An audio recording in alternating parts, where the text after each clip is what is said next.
Unless I haven't been paying attention, man, the moon doesn't look normal. You keep the pressure on, correct? We stay until we win, is that right?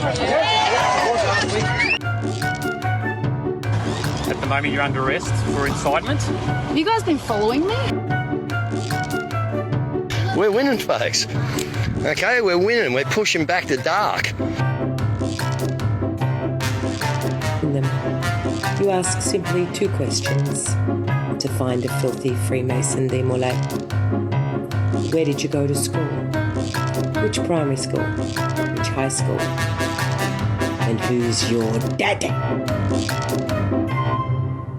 Hi everyone, and welcome to another episode of Tinfoil Tales. I'm Sauce.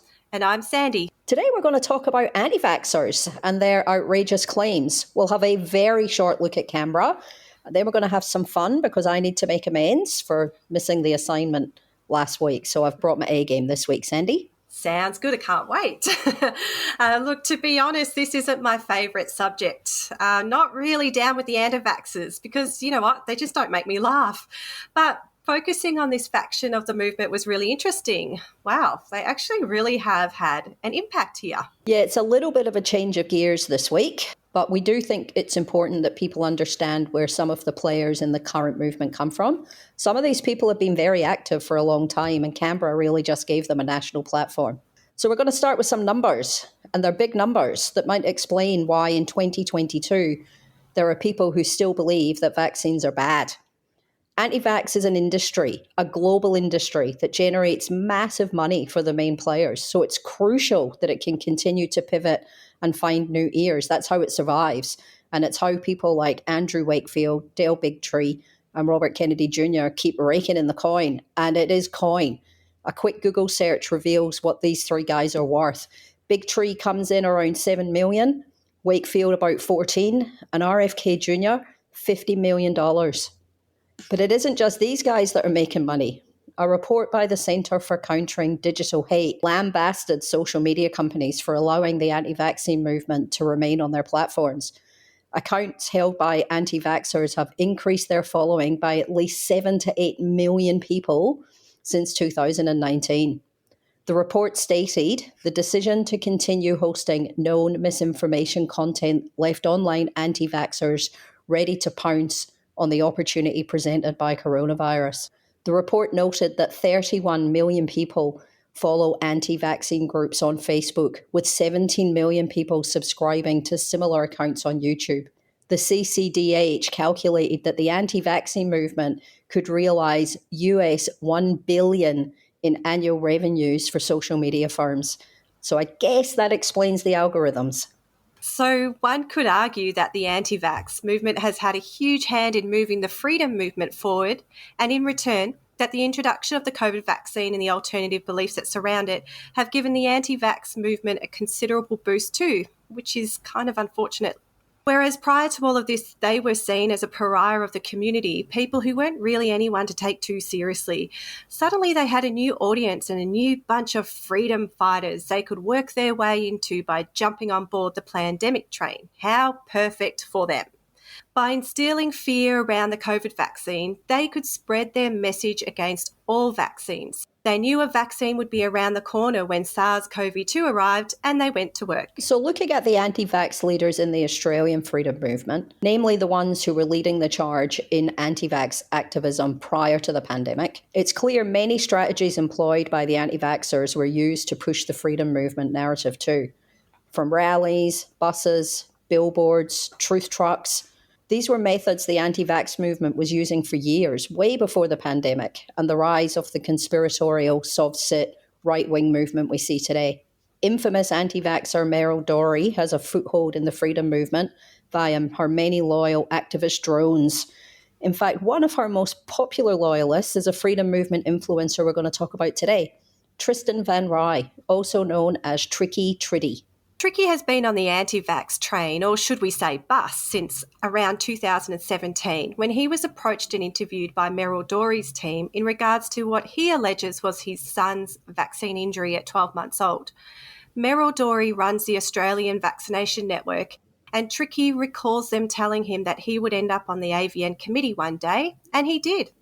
He woke up one morning and looked over at his wife and said he was going to commit to this cause. And with her blessing, Daddy went to war. When the pandemic hit, Tricky founded the People's Revolution, and through this group, he has led the Queensland branch of the freedom movement, organising freedom rallies in the parks and streets of Brisbane, spreading his anti-vax, anti-government message far and wide. He stands out as he's quite handsome and looks kind of like a younger version of Michael Jackson. He posts about Tupac a fair bit, so he obviously really likes him because it's weird just how often he does it. He's pretty cool, he's got confidence, the self-resolve of someone who's sure of himself. He's astute, speaks well in front of an audience, and you could almost believe he's a reasonable person who has rational thoughts. But vaccines aren't his only thing. He's also a 9/11 truther.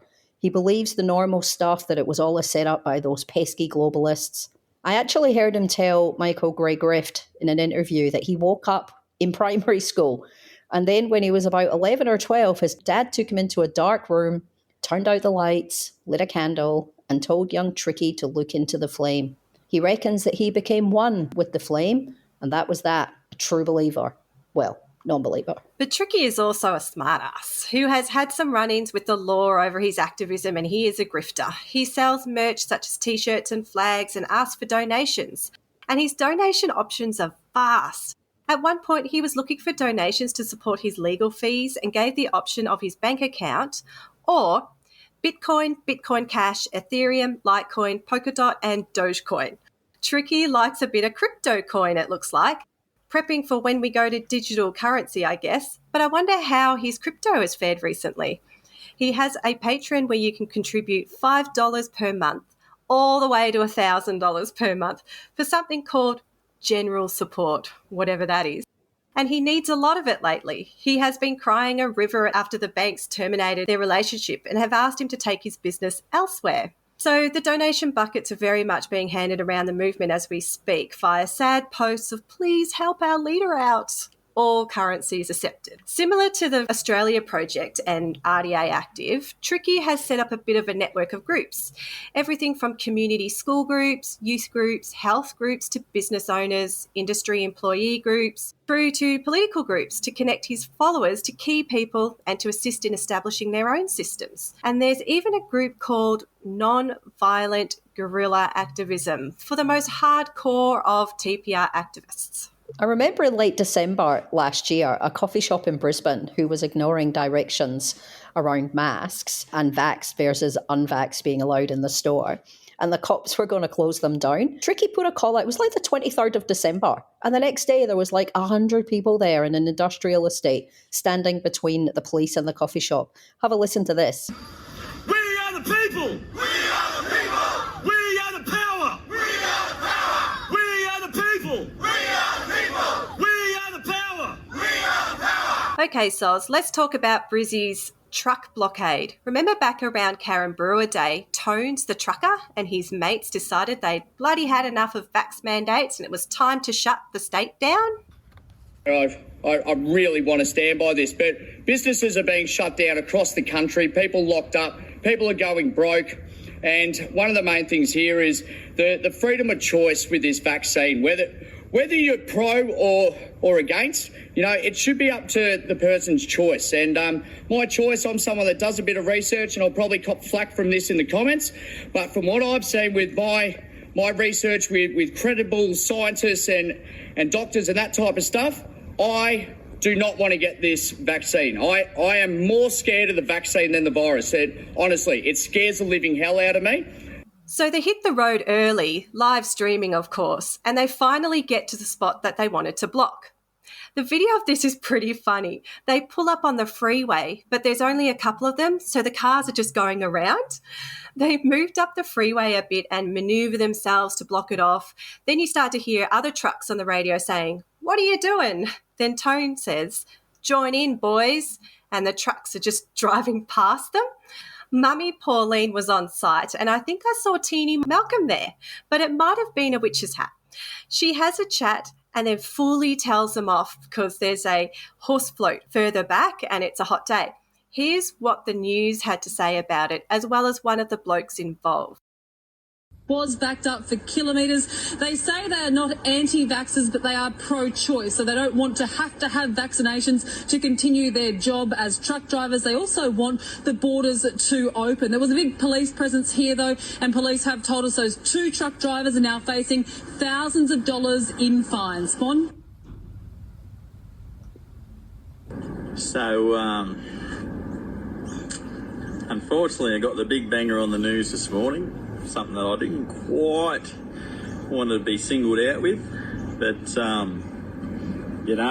as I said in a couple of videos ago, that if I come across a protest blockade, that I would support them. And I did this morning. It didn't go to plan because I guess there's a lot of people that just sayers and not doers. I backed them as much as I could. Copped several fines. Don't worry about the fines. I can deal with those. But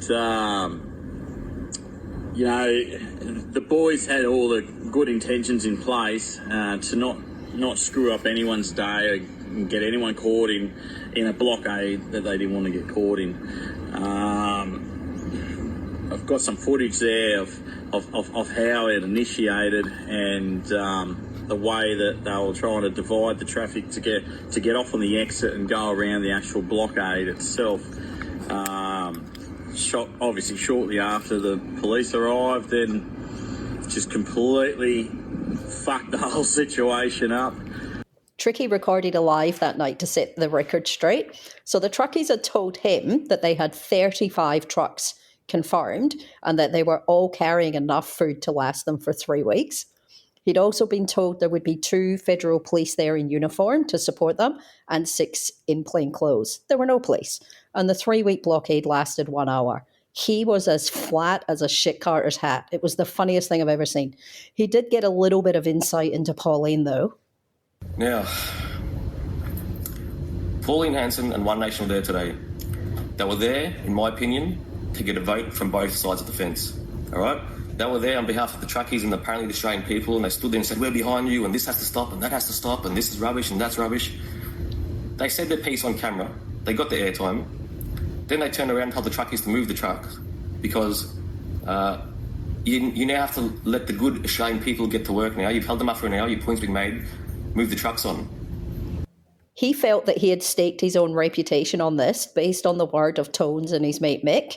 You could tell this really irritated him, as most of his stuff happens without a hitch, and then Mummy Pauline just let him down even more.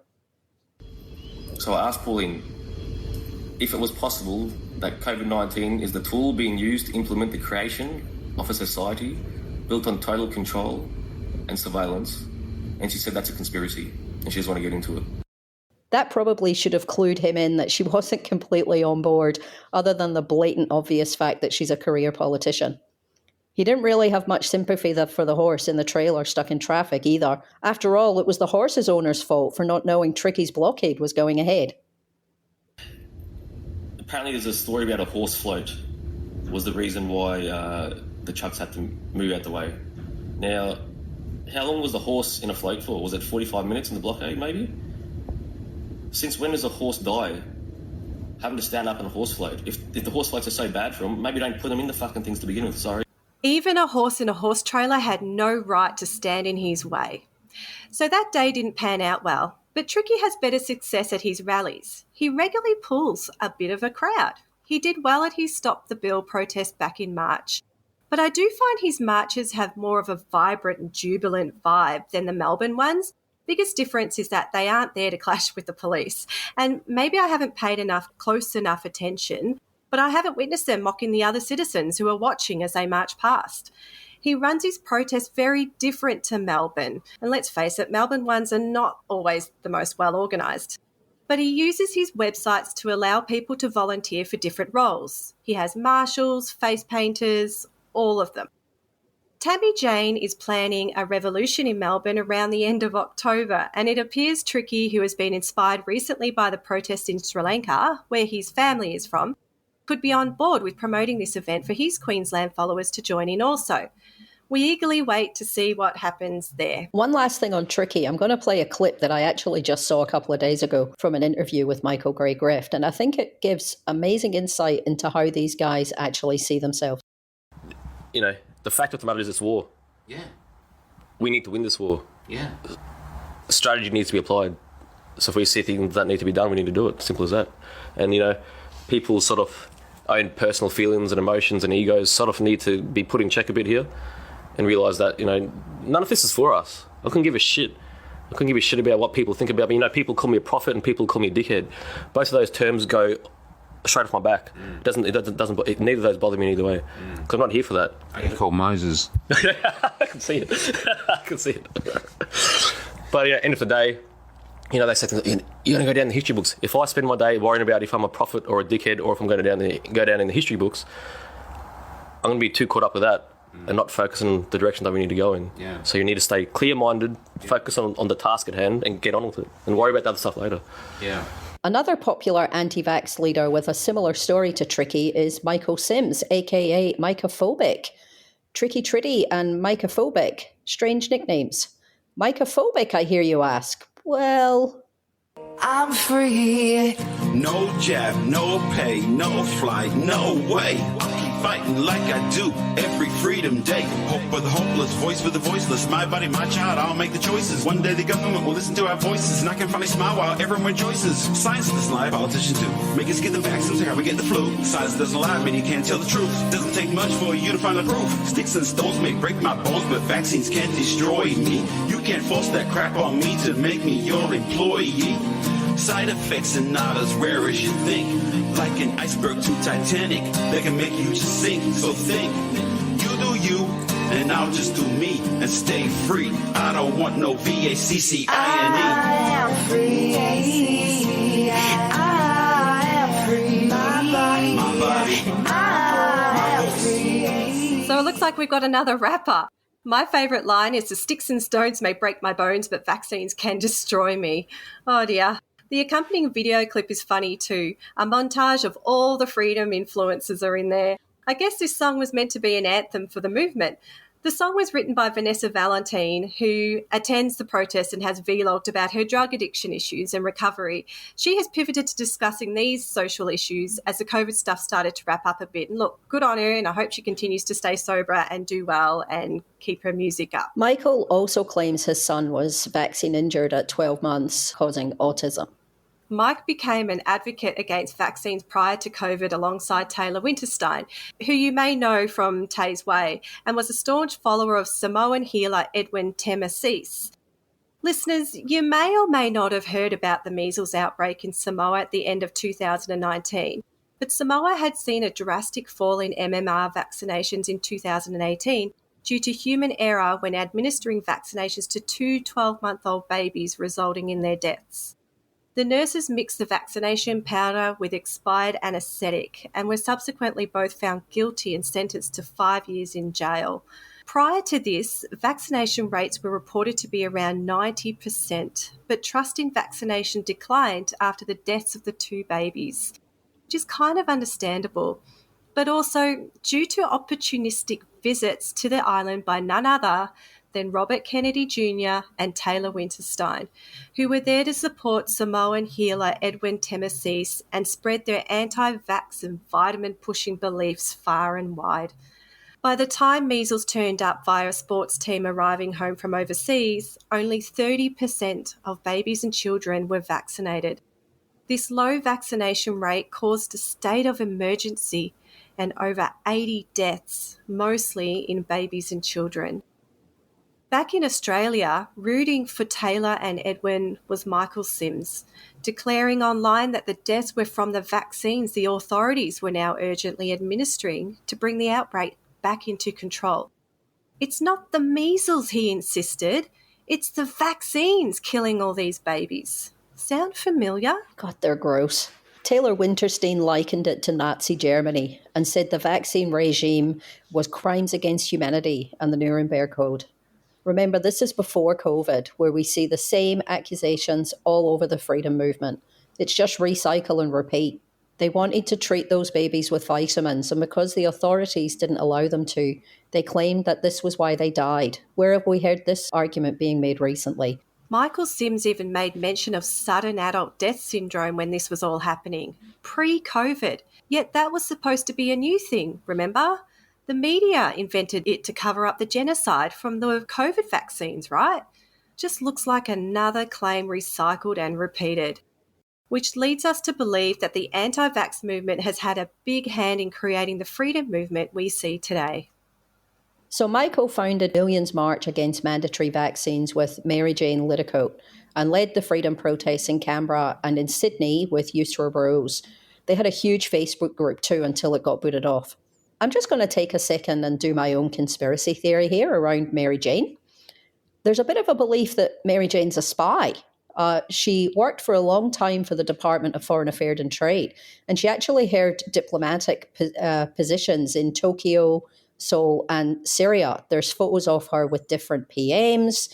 She used to own the bar that politicians in Canberra frequent. She's got some very dubious connections with some business leaders overseas. So, I mean, I don't know. Sounds a little bit suspicious to me too. But back to Mike. He's worked with Reclaim the Line, Romeo Georges, the Wintersteins, and hosted the likes of Ricardo Bosi and Serene Tefaha. Ever present by his side is also Alona Lan from the Informed Medical Options Party, which was founded by anti-vaxxer Michael O'Neill. At the beginning, he was much like many other organisers, doing weekly lives with freedom influencers like Max Egan, Romeo Georges and Millie Fontana. His Canberra rallies didn't really see much of a turnout, as Canberra as a community has always been well vaccinated and hard to recruit from. He really thrived when he joined the Sydney rallies mostly. There was one rally in Sydney where Simeon Boykov raised the ire of Romeo Georges, who believed that he had created a stunt with the police to take the shine off Mike's event. Around August, September last year, Mick was brought into the inner circle of the people actively talking about doing something in Canberra. We touched on this in episode 1, but a quick recap. There's a group of people involved in an offline meeting. That group included Romeo Georges, Luke Simpson, Danny Searle, members from the original Sovereign Tribal Federation and the People's Treaty, as well as some others. Given Mick's presence in Canberra, I would suggest that he was also at this meeting. By December, the first Canberra protest was underway, and Mick became a familiar face. He gave his social media platform over to Buddy Shillingsworth and was there every day filming from the camp, their interactions with the police, and more importantly, nighty lives where Camp Makara could spread their message. We all know what happened down there, and that most of the pieces of vision that we've all watched were more than likely filmed by Mick.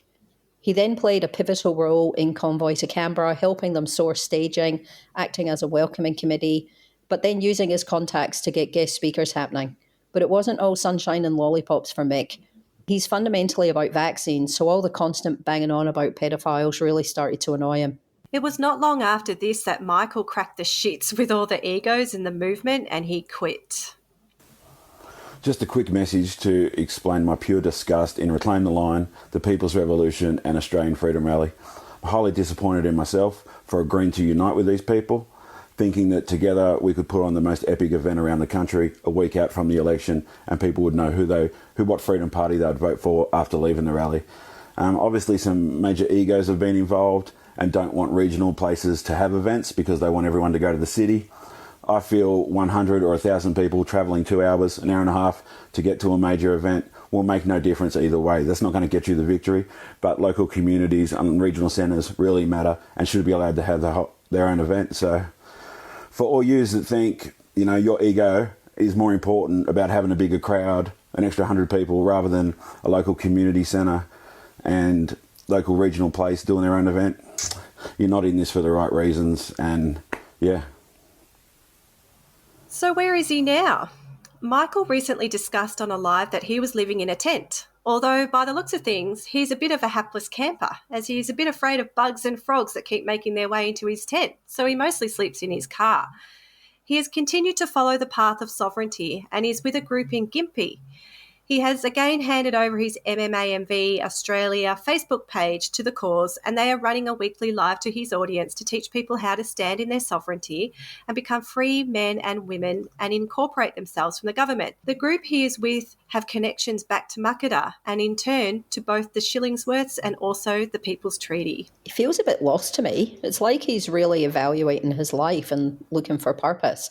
I don't know if he's actually homeless, but he has quit his life as he knew it. He lost his job in disability because of his unvaccinated status and admits that he no longer sees his son. His son's mother has stated that they had received threats locally and that it was no longer safe for his son to be around his father and his activism, which is a bit sad. Yeah. It was at this point that Michael decided to become a free man, living in his sovereignty with the sovereigns. Another disturbing story that connects these two and also our third anti-vax figurehead, who we will discuss next, is the story of Chase Walker-Stevens. Chase is a child born with spastic quadriplegic cerebral palsy, which his mum vehemently believes is as a direct result of the vitamin K shot that he received within hours of his birth.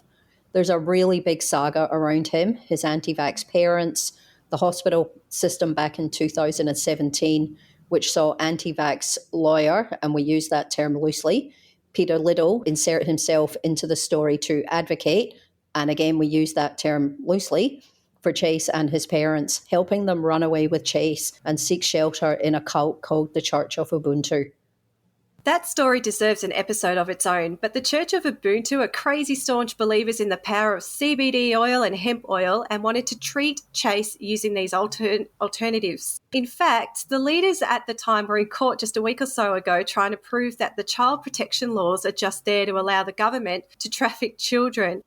We'll try to bring that story to you in a future episode soon, but Tricky, Mike and Peter Little were supporters of Chase's parents, with Tricky dedicating a rally he organised as the Free Chase Rally in June 2017. Chase's story has been used by anti-vax influencers to push their narrative and, in our opinion, exploit for their own agenda.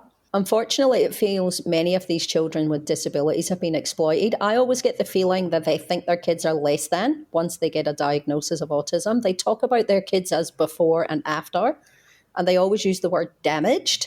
And I just find it like offensive and just gross, to be honest. Yeah, it really is. You pointed that out to me while we were doing this, and yeah, you're so right. It's just deplorable. But let's take a bit more of a look at anti-vax lawyer Peter Little and his connection with Chase, Vaxxed and the freedom movement. Brief background on Peter Little is that he became interested and involved with natural medicine when he got divorced in 2008, and as a totally random fact, bought a property off Kylie Minogue on French Island, Victoria. Here, Peter grew comfrey and created an oil from the plant to use as fertiliser. This is where it appears his belief system first came up against authorities, when it was determined that comfrey oil was a poison if ingested, which he disputed and claimed corruption was at play against a plant that he believed had potential healing qualities. I guess this was Peter's first conspiracy theory. So Peter was a little bit, and I say little, and I mean little, bit of a commercial lawyer back in his heyday. And then he went on to do fund management before training racehorses down on the Mornington Peninsula. That was before he got his divorce and started growing his comfrey plants. He even sponsored the Commonwealth Games team at one point.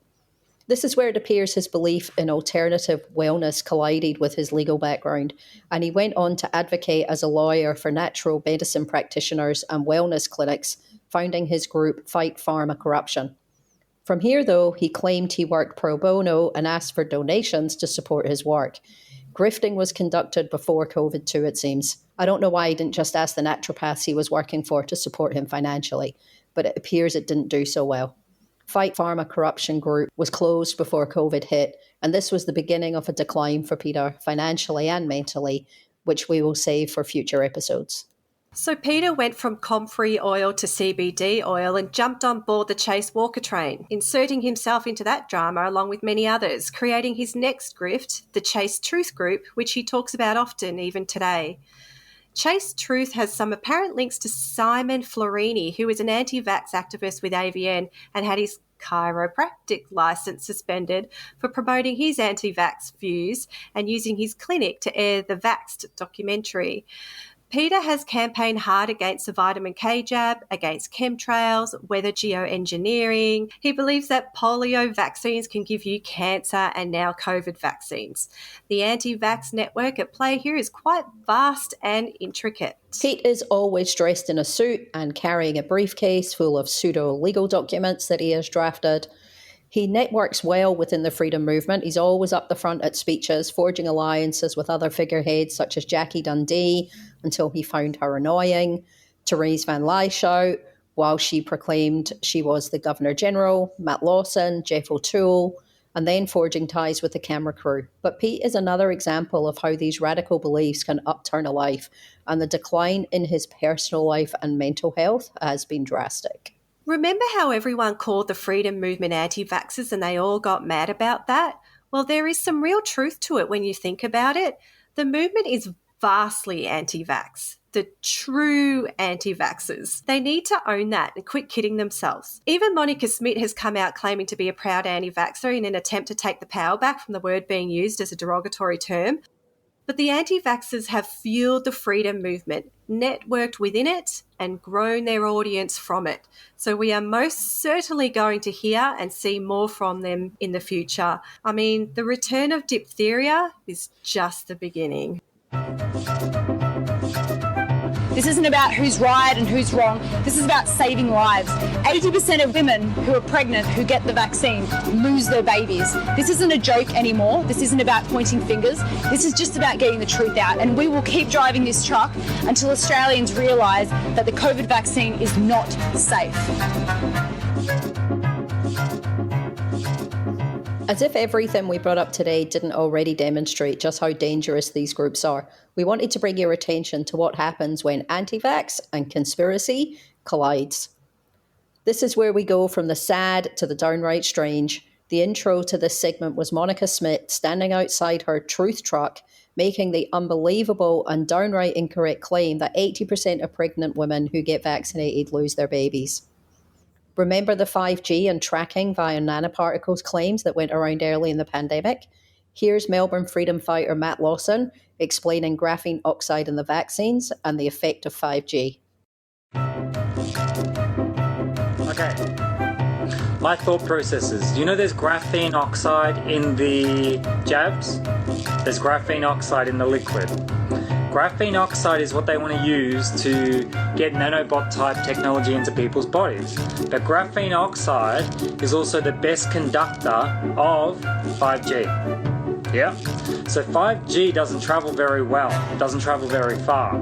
So if they're dropping graphene oxide through these chemtrails and they're putting it in all the jabs, you will end up being a transmitter for these 5G networks. I know it. I don't talk about it on my normal day-to-day at all. And I don't post about it because I'll get taken down. But 100% this graphene oxide is going to do it. But our conspiracist characters have gone from 5G in 2020 all the way to considering the possibilities of Bluetooth being emitted from the graves of the vaccinated. We just wanted to talk a little bit about this Bluetooth code being emitted. As we've spoken before, people have been doing the Bluetooth challenge, and they're bringing people's bodies are emitting Bluetooth codes, or they call them MAC addresses. So it's like a unique code, and this is a real phenomenon that's been going on. But there's also groups of people that are going to grave sites, and they're able to get the Bluetooth codes coming up from the graves. 2 meters in the ground. Yeah, 2 meters down in the ground. Bluetooth codes are coming up from the bodies of the deceased vaccinated. I was on with Dr. Astrid Stockelberger. She told me about this, and I couldn't find the actual experiments that had taken place. She said that long after people had passed, that the Bluetooth codes were emitting from their bodies. And she said, what does that mean in terms of sending Bluetooth codes to the deceased?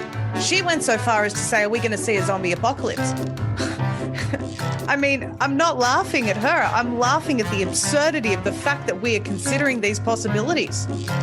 But we have to. zombies. I mean, Maria's not wrong. They've made so many leaps and bounds around why the vaccine is so bad. To them, nothing is in the realm of impossible anymore.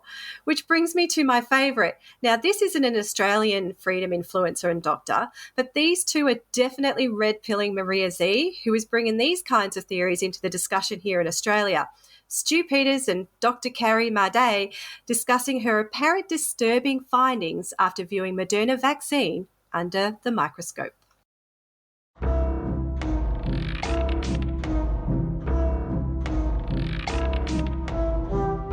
They wanted me to examine contents of a vial that they had just received. This vial was fresh. It had already been used to be injected into at least one patient. Because it was the end of the day, they were going to discard it, so they were able to get the vial. And this particular vial was Moderna.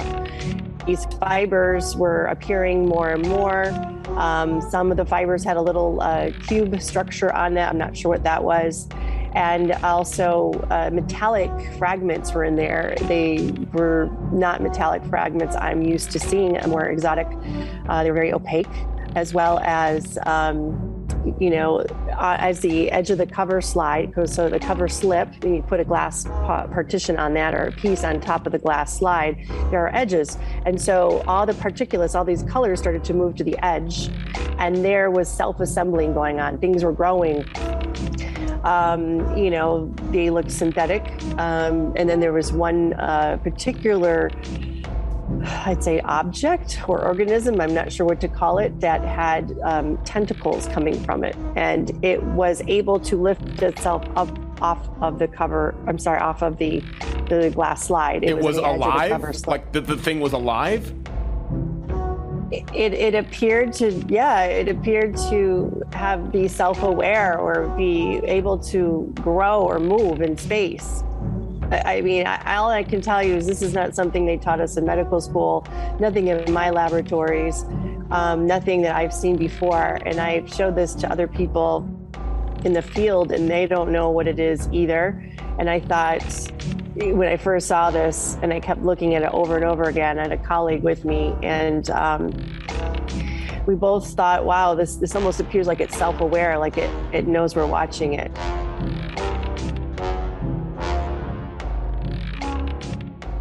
Good grief, Stu. There have been all kinds of accusations about the vaccine, from it turning your blood black, causing AIDS, shedding to the unvaccinated, causing them to bleed and have miscarriages. Anti-vax Dr. Naomi Wolf claimed recently that breastfed babies are struggling to thrive feeding from vaccinated mothers, and that one baby died.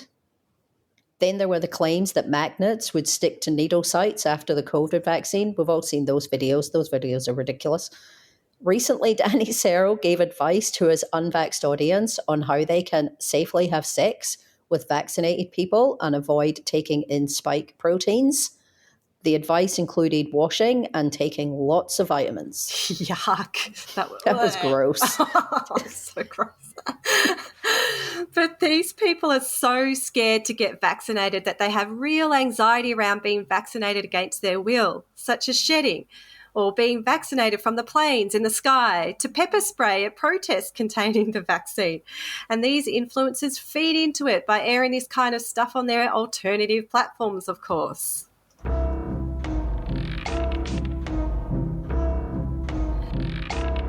When I brought up Dr. Tal Braun, it was for a reason. This guy said, Dr. Artis, I don't know how you figured this out on your own or came to this conclusion, but you're 100% right.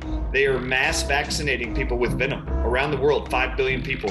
But the die-off hasn't even started yet. Remember, he prevents biowarfare mass killings. That's his job. He said what's coming next is the scariest thing, and maybe this is why God told you to bring this to light. This is what he thinks. He told me, he goes, right now I can go online and I can buy aerosolized king cobra venom that I can just spray in the air. He said what they're going to do is they're going to go into subway trains, airplanes, motels, schools, and they're going to start spraying king cobra venom in the air. The people who have the vaccines already, their lungs, when they inhale this venom, is going to have this immune reaction because it already has this snake venom in their body, and it's going to overreact to the king cobra. And he said They're going to release this aerosolized next. And what's going to happen is the lungs of only the vaccinated are going to crystallize and scar tissue into pulmonary fibrosis. Their lungs will turn to cartilage and they will die. That's the next phase. And then, ironically, separate from him, a woman, a doctor yesterday said in a similar or connected group chain of texting, said, we already know that they can aerosolize separately. She goes, we already have, you can buy King Cobra venom in a can, you can just spray it. And they're releasing it from airplanes. This is what she said. And they're going to release it in chemtrails from airplanes. And this is how they're going to kill masses of vaccinated people. The snake venom idea didn't fully take off, even though Maria Z is entertaining the possibility on her show.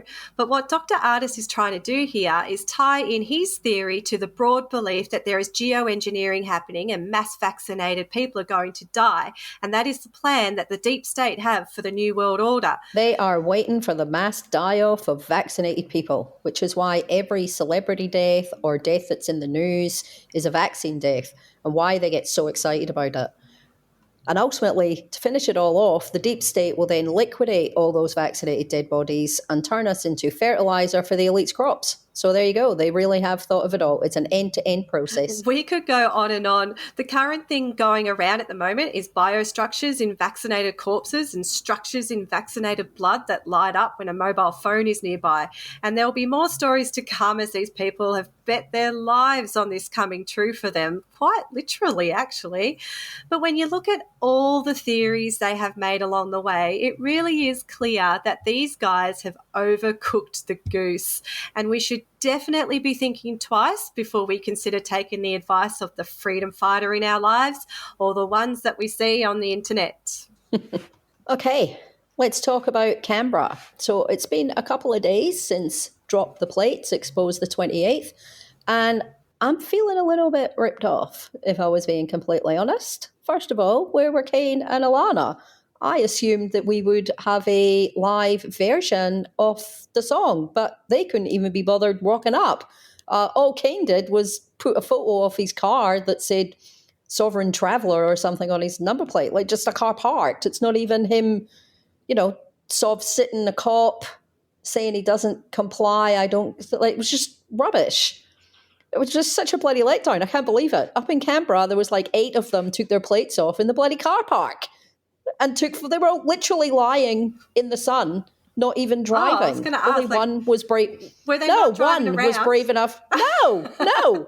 One was brave enough to drive. That was Ross, and he got issued a fine, and he just bloody accepted their fine. Like he didn't. It was a waste of time. Maybe the others aren't silly. They know if I just drive around, it'd be I don't pointless. know.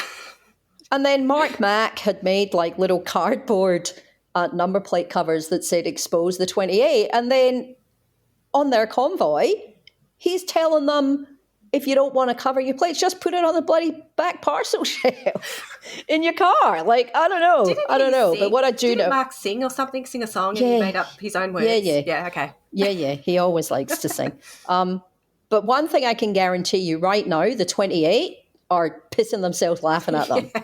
I reckon in the lead up, maybe there was a group text, a WhatsApp, where they were going, oh, jig's up, they've got us, we're in trouble after the 2nd of the 8th when they all put these plates up, and now they're just laughing at them. They live to see another day. I was that bloody disappointed. And Daz made his way in there, not by car, by train. So I don't know what he was going to do with his made it to an event? Cardboard plates. He did. He got the train. So it was, they just continue to let me down week after week.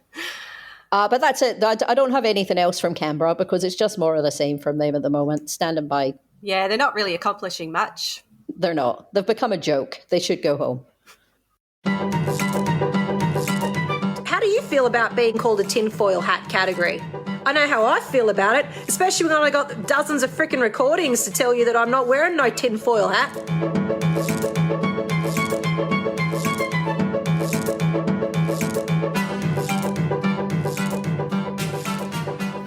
Okay, here we go.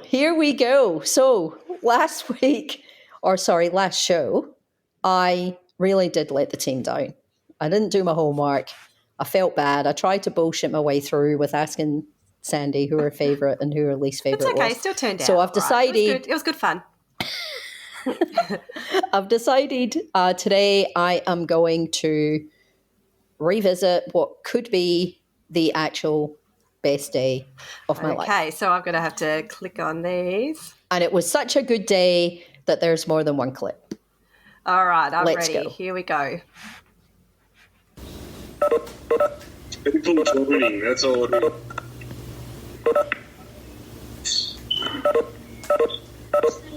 Sack them all. Get them out. It's gonna be a long day today, Daniel.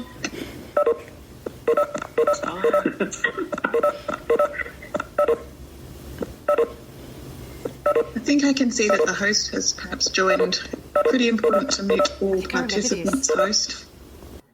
So what you're listening to is the day in Martyrford back in late December 2021 when Dan Andrews was being charged with misprision of treason. And the noise that you're hearing is the idiots all jumping on to the WebEx. So that's all it is. I did go back through my Twitter feed because I did remember doing a thread on this, and I'm just going to read you what my tweet said. They are getting very angry now. This is unacceptable. We're here for something important. Achoo! Someone sneezed. Mute your mic, dickhead. Eric is now talking about someone's finances. Mute, Eric. Mute your mic. Can anyone else hear the beeping? Hello. Is this Dan Andrews' case? And it went on and on and on like that for 15 minutes. I swear to God, I nearly died on this day. I couldn't breathe. I was just laughing so hard. So I need to set the scene because I actually went back and rewatched it, and I did not realize that Mark Mack was actually there that day singing. Brian Shaw, obviously, was already there. Brian ran through just all the other people that he'd charged. So it's, I've kept it to the names that we might know. Dan Andrews, Julia Gillard, Shane Patton, Victoria Police, Sally Capp, Tom Morris from the AEC, Jill Hennessy, Rob Hulls, and the entire Labour Party. So it's a long list. But a few other things happened that day as well. So Sandee, can you open the second one? Yep. And then got it here. Tell me what you All think right, of here we this go. one.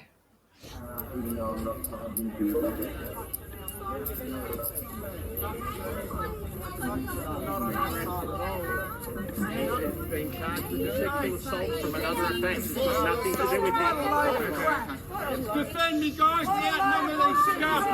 They don't right of self-defense.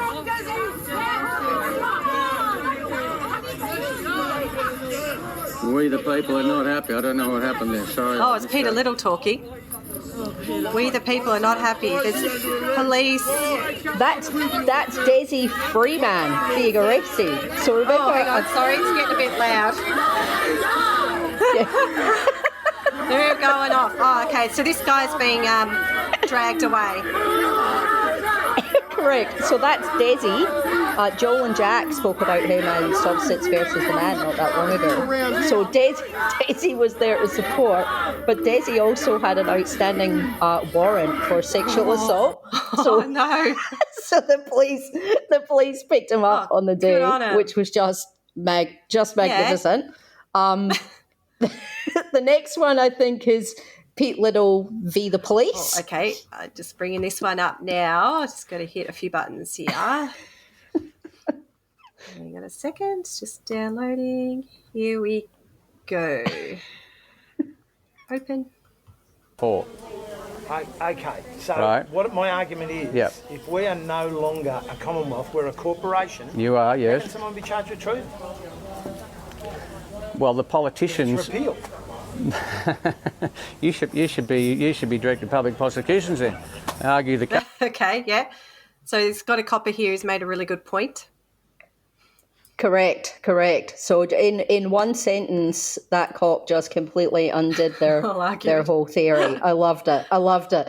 Before that, he was actually like, but if we're not part of the Commonwealth, why are we still allowed to participate in the Commonwealth Games? Oh, right, yeah. Right, and Pete didn't get it, but then when he did that one, and he's like, but if we're not part of the Commonwealth and we are a corporation, then how can you be done for treason? And you can actually almost hear the cogs turning in Pete's brain. Yeah, he had no comeback.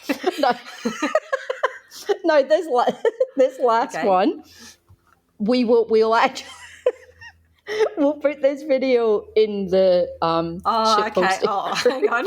I think because I see why. you have to see it. So. Oh dear, this is fun. All right, here we go. Yeah, open. 1 year, yeah, they're a bit worried about his. Oh, well, yeah, anyway. So tell me quickly, and then I need to go back in the room with Brian. Okay, so I remember this one. And the lady's got a QR code fine. They came back. And she's telling us about it. So this lady, she's telling us.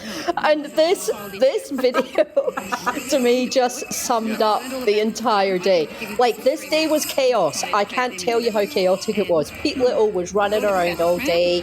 He was over at the court. He was in the school hall where they were set up. It was like a war room. It was wild. But this lady is actually the mother of 2 AFL footballers. This is Sam and Ben Reed's mum. So if I could pick a day to relive of my life, it would be this day. I have never seen anything like it. There was such a big crowd there, and it was chaos. It was wild, and I loved every second of it. It's so good when you get, I guess, like the more senior of the movement who cannot work their phones. They do stuff like that. Yeah, we're definitely going to have to put that on the shit posting. That's so funny. The thing was, to see, like, it then stayed on like for a whole time after that, and Pete was doing like full lawyer legalese talks. And he was a wizard, and oh my god, I was dead. I don't know how I'm still here today, because I actually died. You died a on couple that of day. times that day. That's good. Gee, we've had some really good, funny stuff that have happened while watching all of this. Anyway, so this is Jeannie. I did reach out to them first before using this clip, and they are delighted to have us share this moment with you all, which was a highlight for them also.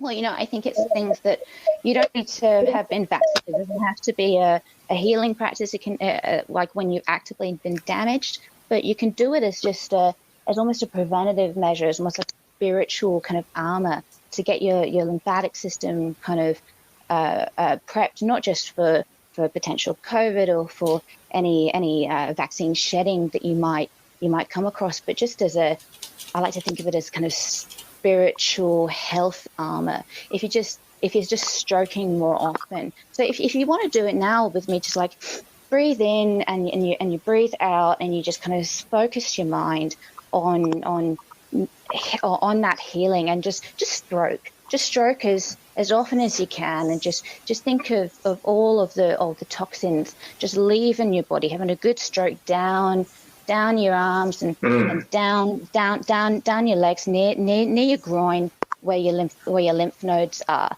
You'll notice that they, sometimes when you get really distressed, or when your chakras aren't properly aligned, you can just give them a good stroke, because that gets all of the toxins out. And this is something that we can really do together to, I think, build that kind of spiritual connectedness and that solidarity, just really having a good stroke together. So I'm going to let someone else have Can you show a few things to the chat? Yeah, which one is this? That's a new voice. I don't know that voice. Jeannie, if you don't mind me intruding, I have no knowledge in the holistic science world. And undoubtedly, we're all aware of the chicken and produce shortages in Australia right now. I have this working theory that with all the estrogen being pumped into the chickens, and despite us having the shortage, how would the holistic approach? All the soy. Yeah, they are. And by doing that, inadvertently, they are reducing the size of, dare I say, genitalia in children. I think we're all very worried about the children and the chickens, and it's funny you say that, but I don't eat chicken myself. Too many toxins in the mainstream in the factory farmed meat, but maybe it's a good thing that they're kind of in short supply right now, because unless you've got your own chickens and you can really give them a good stroke to get all the toxins out, if they've been around other vaccinated chickens, it's really time consuming to try to give your chickens a good stroke. Oh man, this is a new one. I don't know this one. No one has time. Jeannie, when you say stroking, like how much stroking holistically the lymph nodes, how much pressure do you apply? Oh, look, it depends on how much toxin you have and how big your chicken is. But overall, you want to vary how much you stroke your cock. All right, man, that's it. All right, top 10 out of 10 set up for that. Which one of you did Disco send you? Who is this? You're gold, Jeannie. Oh, thanks. Yep. This is good setup, good execution, 10 out of 10 troll. I'm not going to lie, better than Disco. Tell Disco I said that.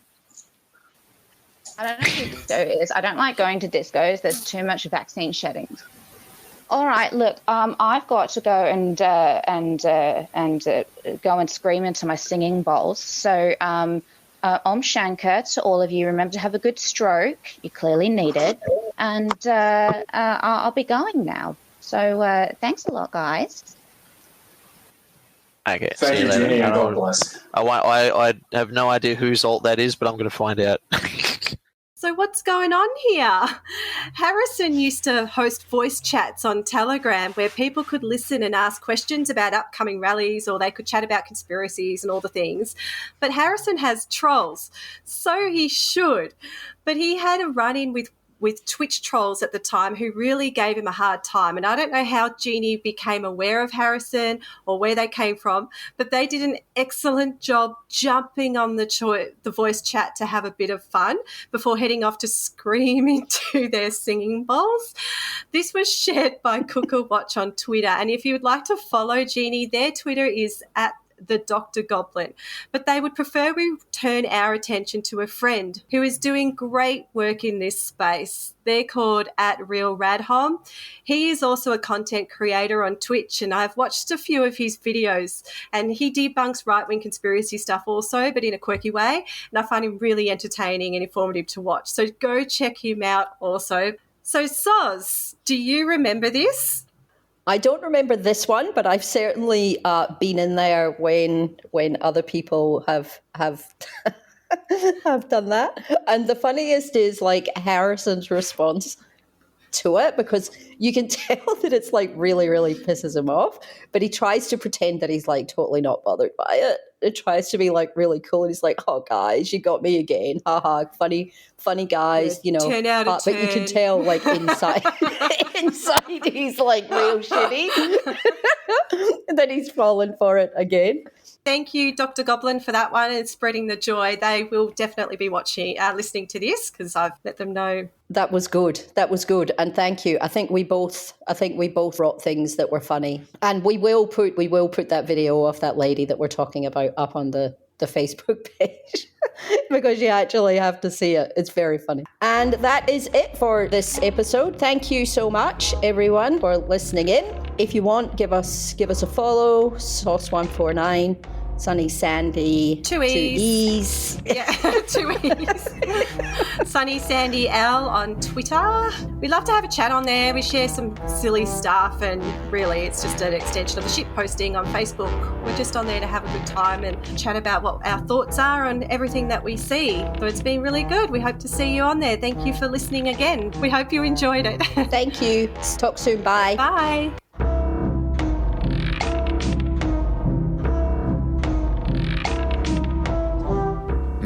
So what we don't have as well is accurate reporting on these bioweapon jabs that are being falsely pushed to the public by the media, by everybody, as safe and effective vaccines.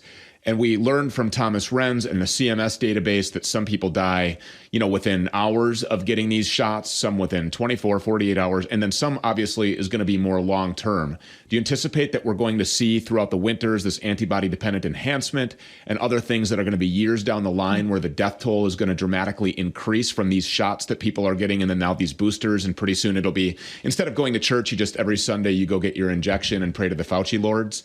Are these people going to, do you think, start experiencing more adverse events as the more injections that they get? Absolutely, 100%.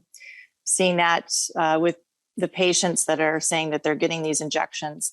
And also, we know that a lot of the oncologists are saying they're seeing an explosion of cancers happening right now.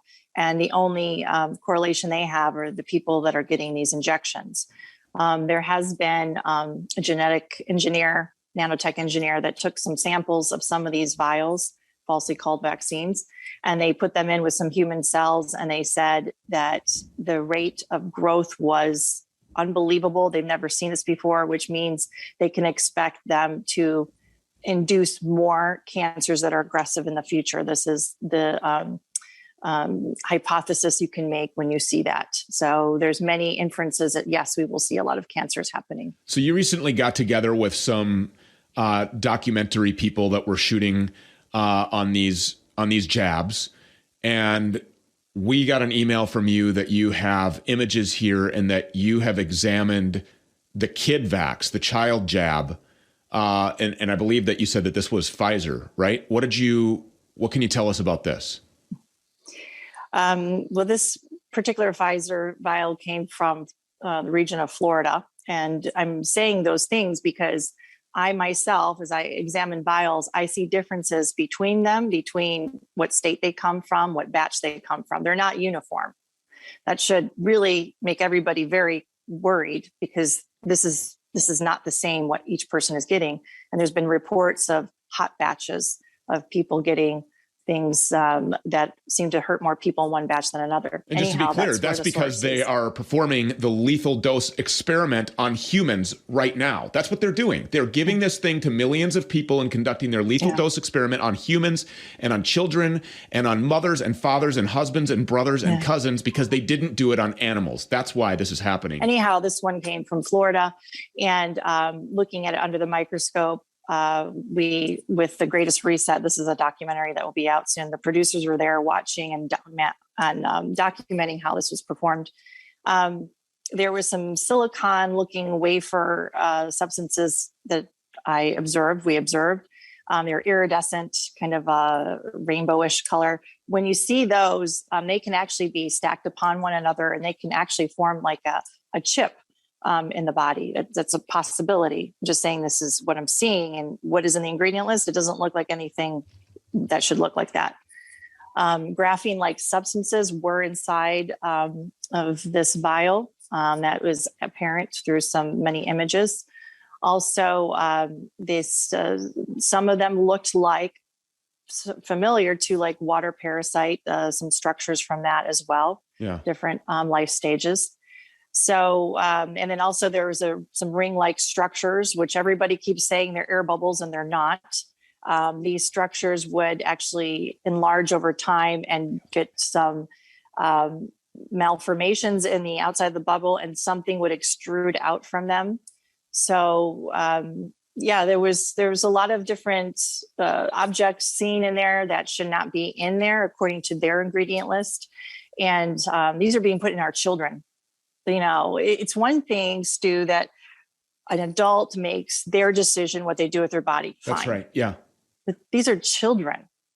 These are children. And all of these people that we're paying taxpayer money to, that are supposed to be for our health and wellness and benefit, are failing miserably at their jobs. Why are we supporting this tragedy and this genocide any longer.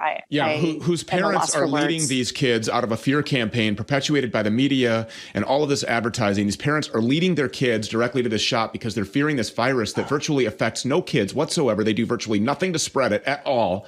These kids are in no danger. And now it's not enough that we're just muzzling them with these oxygen inhibiting bacteria growing masks all day long. I mean, didn't we learn from the Spanish flu? Wasn't there all kinds of bacteria? And we found out that what was making people sick was these stupid cloth masks.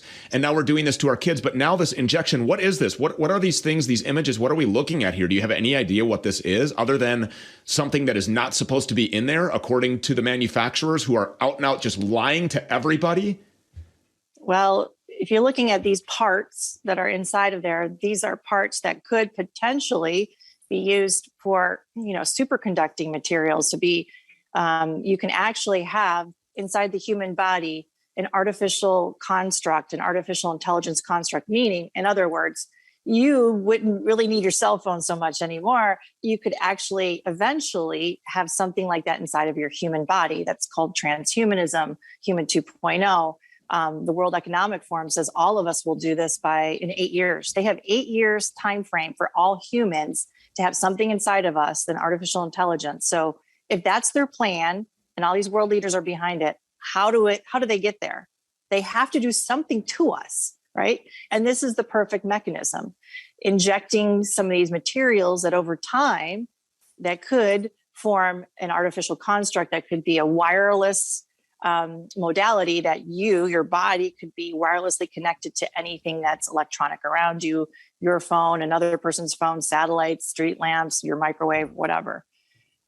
This is a plan, and people need to realize that perhaps we've been lied to, and perhaps there's another reason why people are getting shots, and perhaps it has to do with the 8-year plan that these world leaders have for everybody.